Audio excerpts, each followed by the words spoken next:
ఇవిగోండి,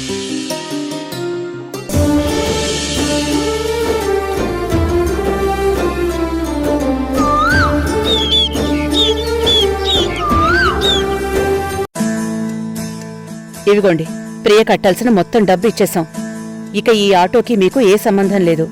ఇంకెప్పుడు మీరు గాని మీ వాళ్లు గాని ప్రియ జోలికి రావడానికి వీల్లేదు. అలాగే, నా డబ్బులు నాకు ఇచ్చేశారు. ఇంక నేను ఆ అమ్మాయి జోలికి ఎందుకు వెళతాను? డబ్బులు కట్టలేదని ఆ అమ్మాయి దగ్గర ఆటో తీసుకొచ్చాను. ఇది నా వ్యాపారం. సరే, ఆటో తాళాలు ఇవ్వండి. ఇదిగోండి.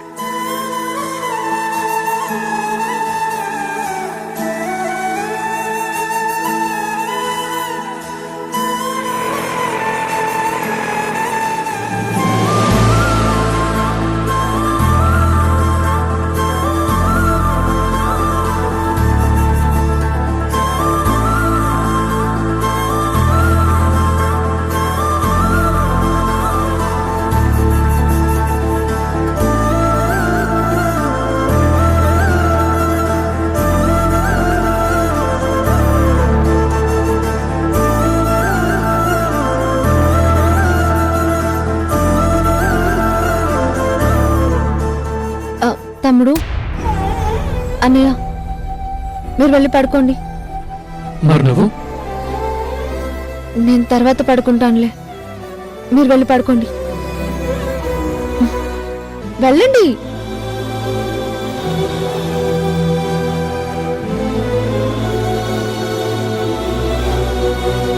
వీళ్ళ చదువులు మధ్యలో ఉన్నాయి. చేతిలో ఆటో లేదు. ఇప్పుడేం చెయ్యాలి? దేవుడా, ఏదో ఒక దారి చూపించు.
ఏంటి అలా చూస్తున్నావు?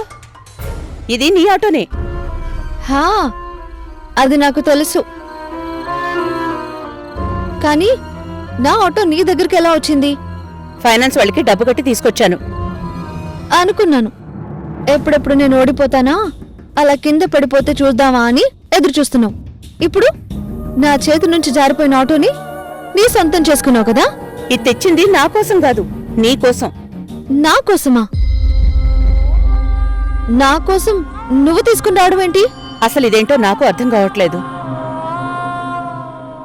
అసలు నేనంటే నీకు పడదు. ఎప్పుడు మనిద్దరం పిల్లి ఎలుకల్లా పోట్లాడుకుంటూ ఉంటాం. కానీ ఎందుకో నీకోసం చెయ్యాలనిపించింది. ఎందుకు అని అడిగితే చెప్పలేను. నువ్వు చెప్పకపోయినా నాకు తెలుసులే. ఆ ఫైనాన్స్ వాళ్ళు అందరి ముందు ఆటోని తీసుకుని పోయారు. అదే ఆటోని నువ్వు రేపు అందరి ముందు చూపించి, చూడండి ప్రియ ఎలా ఓడిపోయిందో అని షో చేసి నన్ను ఎగతాళి చేయాలని ఇదంతా చేసావు కదా? అసలు అది బుర్రేనా?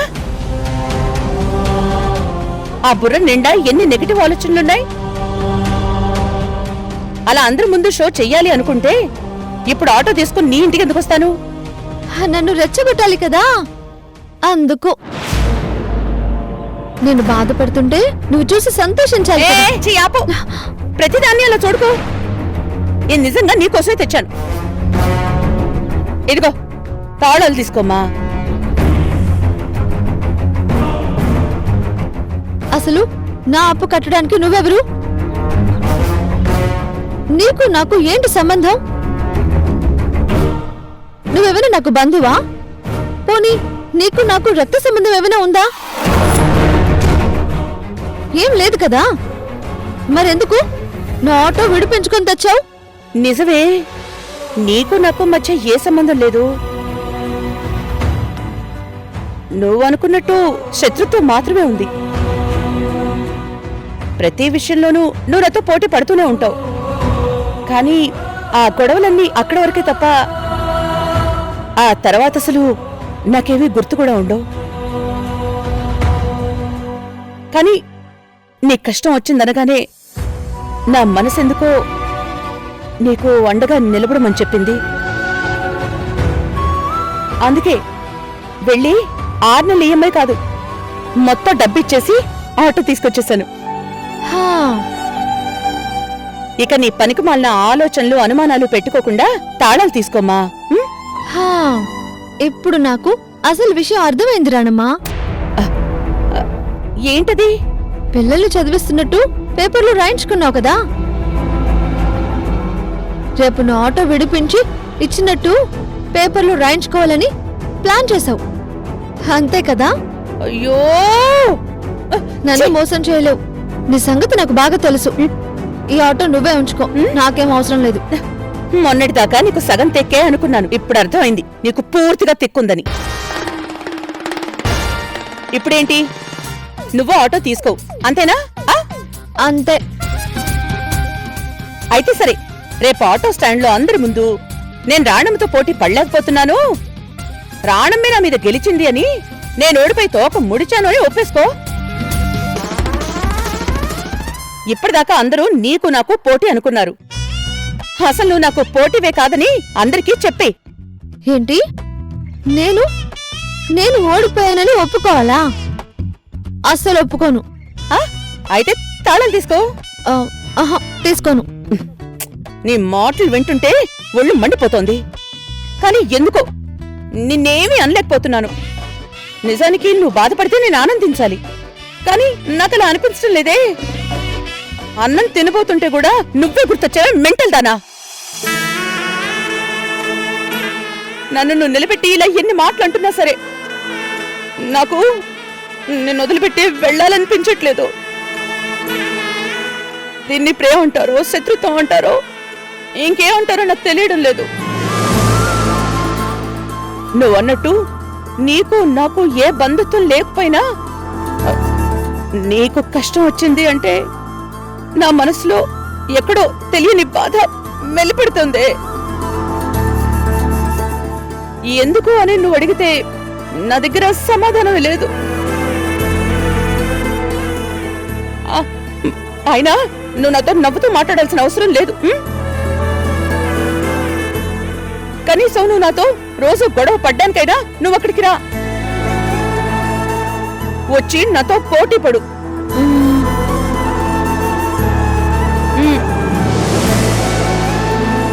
సరే, నీతో పోటీ పడమని అంటున్నావు కాబట్టి తీసుకుంటా. కానీ ఒక కండిషన్. కండిషనా? ఏంటో చెప్పు. ఆ ఫైనాన్స్ వాళ్ళకి ఇవ్వాల్సిన నెల నెల ఈఎంఐ నేను కడతాను. కట్టు. ఒక్క నెల కట్టకపోయినా వడ్డీ వేస్తాను, సరేనా? అంత దూరం తెచ్చుకోనులే. తల తాకట్టు పెట్టైనా ఈఎంఐ కడతాను. ఇంత మెంటల్ దానివి, నే తలెవరు తాకట్టు పెట్టుకుంటారు? హలో, ఏంటి? ఏం లేదు, ఇదిగో తీసుకో.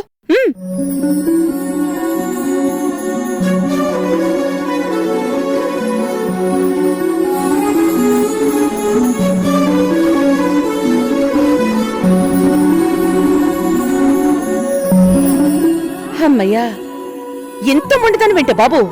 తాళాలు ఇచ్చావు కదా, ఇంకా నిలబడ్డావే, బయలుదేరు. థ్యాంక్స్ చెప్తాను అనుకుంటున్నావా? అలాంటివేం చెప్పను. లేట్ అవుతుంది, బయలుదేరు. ఇంటి దాకా వచ్చాను, కనీసం లోపలికి పిలిచి కాఫీ కూడా తాగమని పిలవ్వా? ఇదిగో ఇలా అంటావని తెలిసే నేను తీసుకోను అన్నాను. ఇలా తాళాలు ఇచ్చావో లేదో వెంటనే నువ్వు చేసిన మంచితనం చెప్పుకోవడం మొదలు పెట్టావు. నాకు నీ ఆటో వద్దు, తీసుకో. అమ్మా తల్లి, నీకో దండం. కాఫీ కోసమా? నాకేం వద్దులే, ఏదో మాట వరుస కన్నాను, వదిలే, నేను బయలుదేరుతున్నాను. బాబు, మీరా? నువ్వు నువ్వేంటిక్కడ? అయ్యో ఆంటీ, ఇది మా ఇల్లే ఆంటీ. ఆ మరి ప్రియా? మా చెల్లెలే. హ? ఆ ప్రియా, ఆ రోజు రీమా అనే అమ్మాయి నుంచి నన్ను సేవ్ చేసిందని చెప్పానే, ఈవిడే, ఈ ఆంటీనే.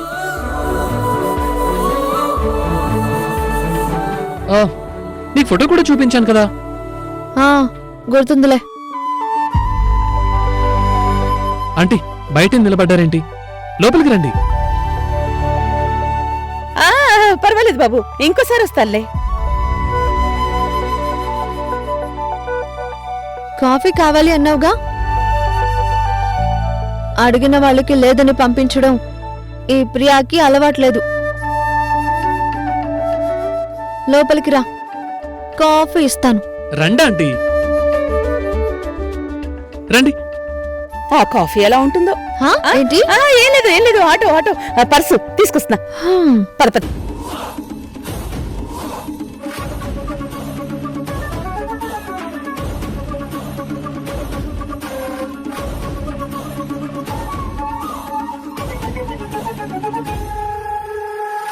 రండి ఆంటీ, కూర్చోండి. కూర్చోండి. నేను కాఫీ కలిపిపోస్తాను. ఆంటీ, మీకు ప్రియా ముందు నుంచో పరిచయమా? ఏ మీ చెల్లెలు నీతో చెప్పలేదా? కాఫీలో ఇంట్లో ఉన్న షుగర్ వేయాలా, లేదంటే ఒంట్లో ఉంది సరిపోతుందా? ఆ, నా ఒంట్లో ఏం స్టాక్ లేదులే గాని 2 స్పూన్లు ఎక్స్ట్రా వేసుకుని తీసుకురా. హ్మ్.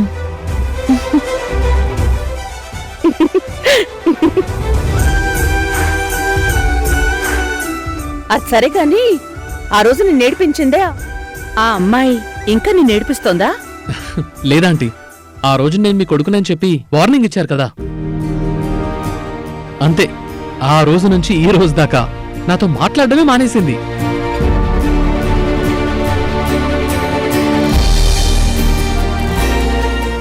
మా అన్నయ్యకి అమ్మని చెప్పి మా అన్నయ్యని భలే సేవ్ చేశారంటే మీరు. ఆ టైంలో చెప్పాలనిపించింది, చెప్పేశాను. నేను మాత్రం చాలా హ్యాపీ ఆంటీ. మీరు నాకు అమ్మ అని చెప్పి చాలా మంచి పని చేశారు. రవి వాళ్ళ అమ్మగారు ఆటో డ్రైవర్, ఊర మాస్ అని చెప్పి తన నా జోలికి రావడమే మానేసింది. అవును, ఇంట్లో మీరు మాత్రమే ఉన్నారు, ఇంకెవ్వరు? నాన్న పని మీద బయటికి వెళ్లారు. ఉదయానికల్లా వచ్చేస్తారు. ఓ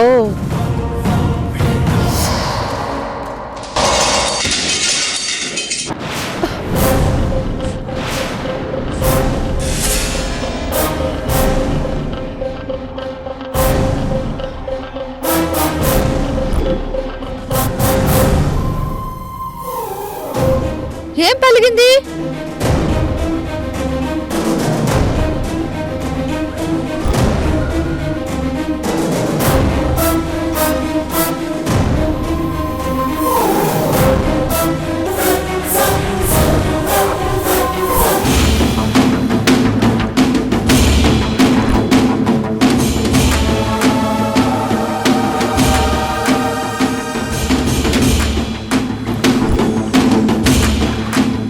ఫోటో ఇలా పగిలిపోయిందేంటి? ఆంటీ, నేను తీస్తానంటీ. గాజు పెంకులు మీరు గుచ్చుకుంటాయి. రే ఇలా రారా.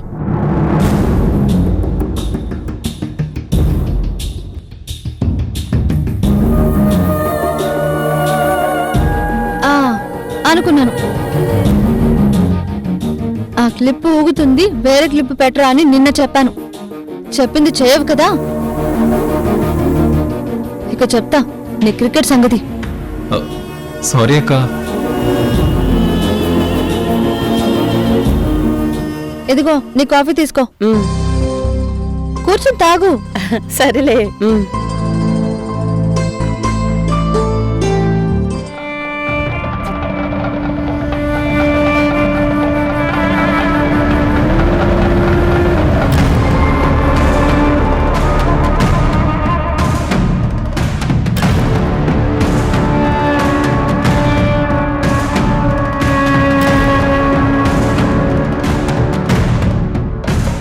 అన్నయ్య, రేపు ఆ ఫోటోకి ఫ్రేమ్ కట్టించు. అలాగే ప్రియా.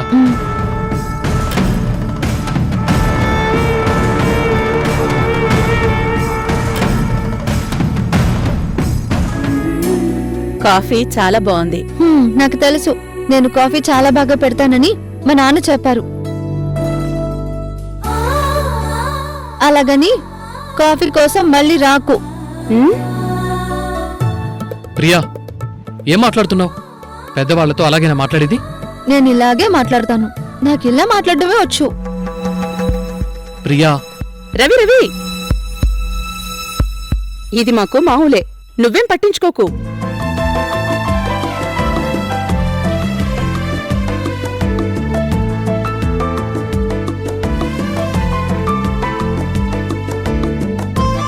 సరే, నేను బయలుదేరుతాను. ఉమ్, రవి, నువ్వు బాగా చదువుకో.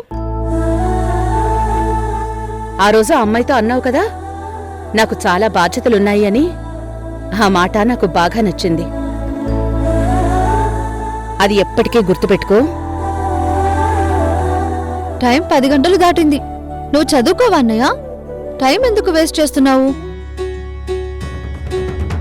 ప్రియా రవి రవి రవి రవి,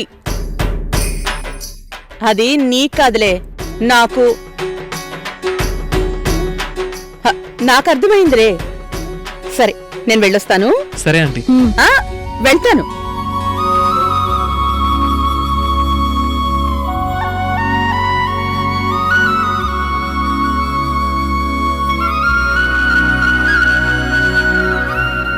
ఒక్క నిమిషం. ఏంటి? ఈ టైంలో ఒంటరిగా ఎలా వెళ్తావు? ఆటోలో దింపుతాను. వదిలే, నేను వెళ్తాను. అంతేలే, రేపు అందరి దగ్గరికి వెళ్ళి ప్రియ వాళ్ళ ఇంటికి వెళ్ళి ఆటో ఇస్తే నన్ను కనీసం ఇంటి దాకా కూడా డ్రాప్ చేయకుండా పంపించింది అని చెప్పుకోవడానికే కదా. హా? అమ్మో, నీ ఆలోచనలు వింటుంటేనే మరింత దారుణంగా ఉన్నాయేంటి? మరి అందుకే కదా ఒంటరిగా వెళ్తానంటున్నావు. అమ్మా తల్లి, నీకెలా చెయ్యాలనిపిస్తే అలా చెయ్యి. అంతేగాని ప్రతిదానికి ఇలా ప్రత్యర్థాలు, నానార్థాలు వెతక్కు. నువ్వే వచ్చి నన్ను ఇంటి దగ్గర డ్రాప్ చేయి. రా. మరి అంత ఓవర్ యాక్షన్ అవసరం లేదులే. అనయ్య, మీరు చదువుకుంటూ ఉండండి, నేను వెళ్ళి ఆవిని ఇంటి దగ్గర దింపేసి వస్తాను. అలాగే ప్రియా.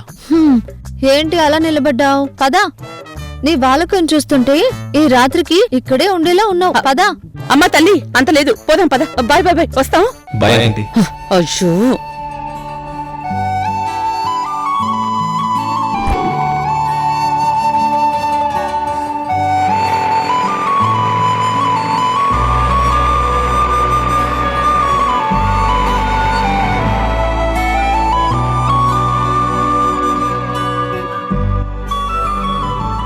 అబ్బా చిన్నగా, కాస్త చిన్నగా వెళ్ళు. ఎందుకంత స్పీడు? నాకేమీ డ్రైవింగ్ నేర్పించాల్సిన అవసరం లేదు. నీలాగా చిన్నగా ఎద్దుల బండిలా తోలితే ఎక్కువ డబ్బు సంపాదించలేం. నీతో మాట్లాడడం కంటే నోరు మూసుకోవడం మంచిది.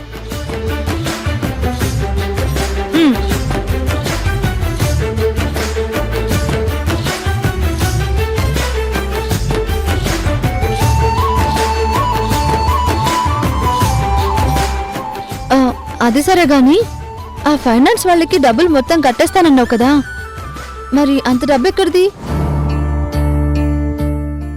అడుగుతుంది నిన్నే, మాట్లాడు. ఎందుకు? నేను మాట్లాడితే మళ్ళీ ఏదోటి అనాలనా? నేను మాట్లాడను తల్లి. ఇదే, నేను అడిగిన దానికి సమాధానం చెప్పొచ్చు. చెప్పు, పర్లేదు. అంత డబ్బు కట్టాలి అంటే మాటలు కాదు, అంత డబ్బు ఎక్కడ తెచ్చావు? అదంతా నీకెందుకు? నా తంటలు నేను పడ్డానులే.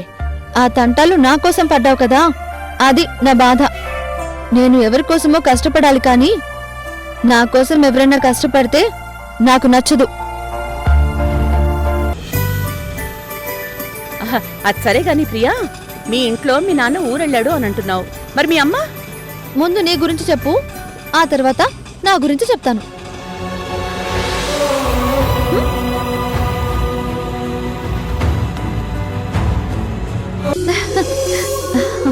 నువ్విలా నవ్వితే అందంగా ఉంటావు. నిన్ను చూస్తుంటే ఒకప్పుడు నన్ను నేను చూసుకున్నట్టుంది.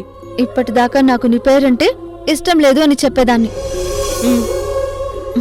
కానీ ఇప్పుడు చెప్తున్నాను, ఇక మీదట నాకు ఇష్టమైన పేరు రానమ్మే. ఆ, ఉమ్.